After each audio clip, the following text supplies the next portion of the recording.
제21대 국회의원 선거가 한 달여 앞으로 다가왔습니다. 최근 코로나19 사태가 총선 이슈까지 빨아들이면서 깜깜이 선거를 우려하는 목소리가 높습니다.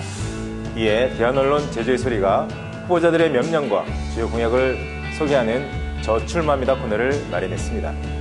오늘은 제주시 을 선거구에 출마한 더불어민주당 오영훈 예비후보를 만나보도록 하겠습니다.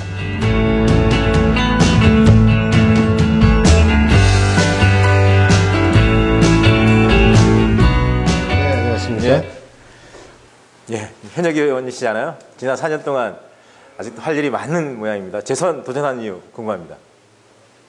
우선 지난 4년 동안 국회에 입성해서 저희 도민의 삶의 질을 높이기 위해서 또 그리고 나라다운 나라를 세우기 위한 작업에 함께했다고 생각을 합니다. 그렇지만 저희 더불어민주당 일당이 됐음에도 불구하고 자유한국당이라든가 야당의 비협조로 인해서 여러 가지 국정개혁 과제들을 완성시키지 못했습니다. 대표적으로 사남특별법 개정안도 지금 통과를 시키지 못했고요. 그리고 제가 20대 국회에서 1호 법안으로 대표 발의했던 출신학교 차별금지법도 아직 처리하지 못했습니다. 그런 아쉬운 점들이 있기 때문에 출마하는 이유가 있는 것이고요. 또 문재인 정부의 성공을 반드시 뒷받침해야 되겠다는 그런 사명감이 다시 출마하게 되는 이유가 되는 것 같습니다. 그래요. 선거라는 게 뭐 이겨야 자기가 할 수 있는 것들을 좀 풀어나갈 수 있는 거잖아요. 선거에 나왔으니까 상대를 좀 제압을 해야 되는데요. 타 후보와 비교했을 때 우리 오영훈 후보님만의 최대 장점 뭘까요? 우선은 4년 동안의 이제 경험에서 충분히 의정활동의 능력을 검증받아 왔다고 생각을 하고요.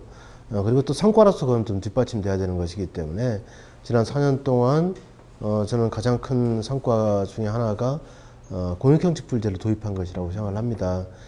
제주가 반농업 지역이기 때문에 논직불금에 비해서 절반가량밖에 질불금을 받지 못했었는데 이제 논직불금 수준으로 2배 이상 받게 되는 공익형직불제로 전환을 유도하게 된 것이죠. 그리고 또한 제주 당근과 그리고 또 월동무에 대해서 재보험 품목으로 지정되지 못했었는데 10년 동안 계속 요구했음에도 불구하고 안 됐었거든요. 그런데 그것을 이제 2019년도부터 시범적으로 적용하게 했고 2020년부터 전면 적용을 이제 하게 됐기 때문에 그런 성과에 대해서 도민 여러분들께서 또 유권자 여러분께서 평가해 주는 게 가장 큰 힘이 되고 있지 않나 생각을 합니다.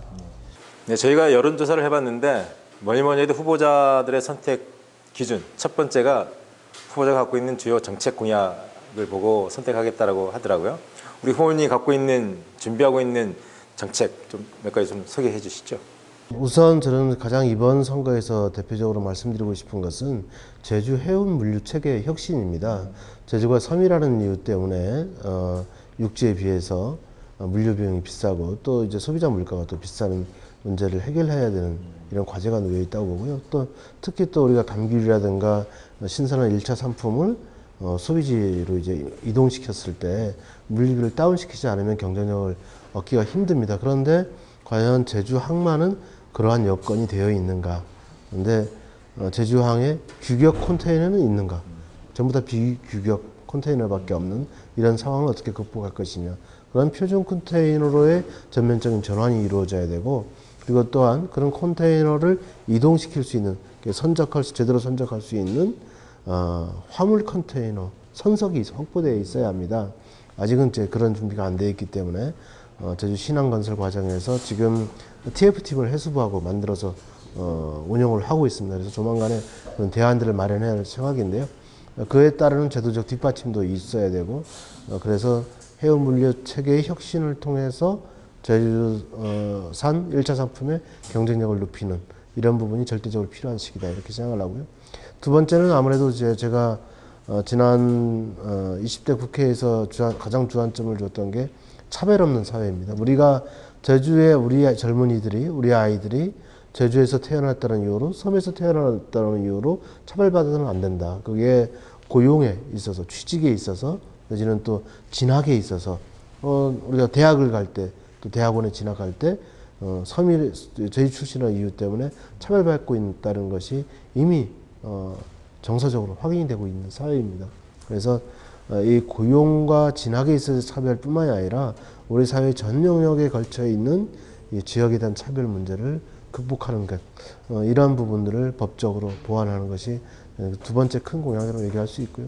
세 번째는 제주 4.3 특별법의 완전한 개정, 결코 물러설 수 없는 과제이죠. 물론 이번 4월 임시국회가 다시 열릴 예정입니다. 거기서 이제 통과되지 않는다면 다시 21대에서 통과시킬 수밖에 없는 그런 과제를 할 수 있습니다. 그 선거라는 게 후보자의 개인기, 원맨쇼로 이길 수 있는 건 아니지 않습니까? 선거를 우리 흔히 종합예술에 좀 비유를 하고 있는데 선거, 사유로 총선, 승리로 이끌 필승 전략 무엇일까요? 제주에서 선거를 이제 총선이든 도지사 선거든 여러 가지 선거를 할 때 제주는 연고주의에 의한 선거들을 많이 치러왔다고 저는 생각을 합니다. 그렇지만 저는 이제 연고가 상당히 어떻게 보면 취약할 수도 있죠. 그렇죠. 예. 그런데 저는 연고 중심이 아니라 공조직 중심의 선거가 되어야 한다고 생각을 합니다. 그것이 더욱더 깨끗하고 투명한 선거 문화를 이끌고 그리고 시민의 참여를 이끌 수 있는 방향이라고 생각하는데요. 저는 이 공조직 중심의 선거 문화를 만들기 위해서 지난 4년 동안 더불어민주당 제주시 을지역위원회를 탄탄하게 운영해 왔습니다. 더불어 아카데미라는 어떤 당원 교육 프로그램을 운영하기도 하고 그리고 각종 당원 체육대회나 또 여러 가지 신문고 운영 이런 부분들을 통해서 당원들의 어떤 경쟁력을 높이는 것 또한 상당히 중요한 과제였기 때문에 그런 더불어 아카데미나 민주시민학교 등을 통해서 훈련된 우리 당원들이 더욱더 많아졌습니다. 그래서 그 당원들을 중심으로 공조직 시스템에 맞게 선거운동을 펼친다면 저는 충분히 성과를 낼 수 있지 않겠나 생각을 하고 있습니다. 그래요. 네, 시차는 조금 있습니다만 저희 제주의 소리를 포함해서 언론사사가 1월 명절 전에 여론조사를 해봤는데 그때까지도 지지 후보를 결정하지 못한 유권자들이 한 41.8%, 거의 유권자 두 분 중에 한 분은 아직까지 후보자를 정하지 못했다고 하더라고요. 41.8%의 마음을 움직일 수 있는 기회를 드리겠습니다. 마지막으로 우리 유권자들에게 하고 싶은 얘기 있으면 한마디 해주시죠. 안녕하십니까. 더불어민주당 오영훈입니다.